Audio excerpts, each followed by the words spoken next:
Ça va être les porte-parole du POPIR. Ouais, donc nous, on est du POPIR Comité Logement, donc on parle vraiment au nom de cet organisme-là, qui est un organisme du quartier.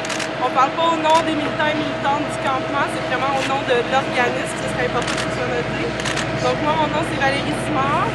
Donc comme vous voyez, aujourd'hui, il y a une impressionnante présence policière afin qu'on défasse le campement. Donc on se rend compte encore une fois que la ville, c'est les intérêts privés qui priment. Nous, on a organisé avec d'autres personnes ce campement-là, en fait, pour revendiquer le droit à la ville pour tous et toutes. Notre revendication, c'était de demander à la ville de mettre en réserve ces terrains vacants-là, ces bâtiments vacants-là, qui participent au phénomène de gentrification, qui participent aussi à la spéculation, qui font en sorte que les prix des loyers dans les quartiers populaires n'arrêtent pas d'augmenter. En tout, les gens sont bien logés partout dans d'autres quartiers. Donc on considère que cette action-là était tout à fait légitime.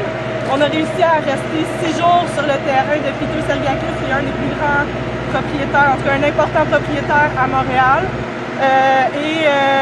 Pour nous, c'est pas une défaite de partir aujourd'hui. On a décidé collectivement de partir parce qu'on sait que ce n'est que le début de ces actions-là qui sont tout à fait légitimes, en fait, pour faire en sorte que les gens puissent se loger comme il faut et pour revendiquer le droit à la ville pour tous et toutes. C'est quoi le sentiment général ce matin de démanteler? Comment c'est vécu par les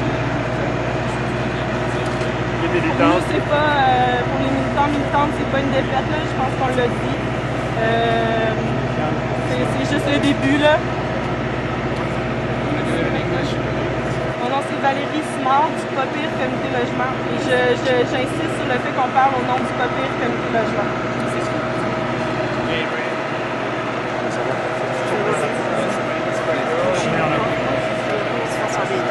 It's really important that I'm only speaking for the POPIR as a participant in this action. I'm not speaking for the ensemble of people who are in the camp. So we can see here today with with this massive police presence here in this working class neighborhood that once again private interests are taking priority in the city of Montreal over the needs of the vast majority of residents who are in fact low-income tenants. We're here on this empty lot that belongs to Peter Sergakis, who owns over 3,000 units in the city, as well as several bars, to say that we want the city to buy up empty lots like this and buy empty buildings and put them in reserve, take them off the speculative market, and use them to make social housing. We've been saying for years that we need at least 50,000 units in Quebec, social housing units, over the next 5 years to make the slightest of difference for the overwhelming need. And so together we consider that we've made a decision to leave that belongs to us, that is not based on the repression that came down, because we know that this is only the start of many actions, because there is a strong movement in Montreal at this point against the gentrification of the city, to say the city belongs to all of us. It belongs to low-income tenants. It belongs to people who have grown up in these neighborhoods, and it doesn't belong to condo developers, and it doesn't belong to elected officials, and it doesn't belong to bureaucrats. It belongs to us. So this is the start of many actions. Do you feel this was the best way to get your message out? I think this is the only way to get our message out. We've been talking about this question of a land reserve for a decade, and by and large we've been ignored totally by the mass media. So we consider that this action is totally legitimate.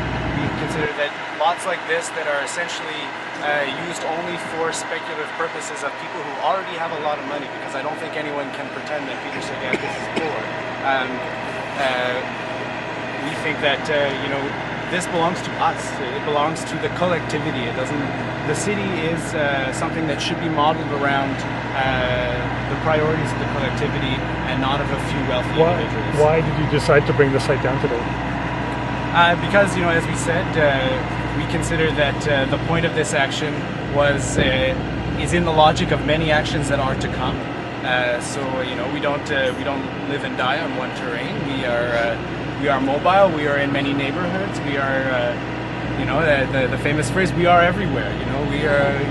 We're everywhere, and landlords and private interests and elected officials pay attention because the poor people in Montreal are fed up. Your name again? À qui la ville? Fred Burrell, POPIR, Comité Logement. Fred Burrell? Yeah. B-U. B-U-R-R-I-L-L. Okay. Thank you. C'est beau. À qui la ville? À nous la ville!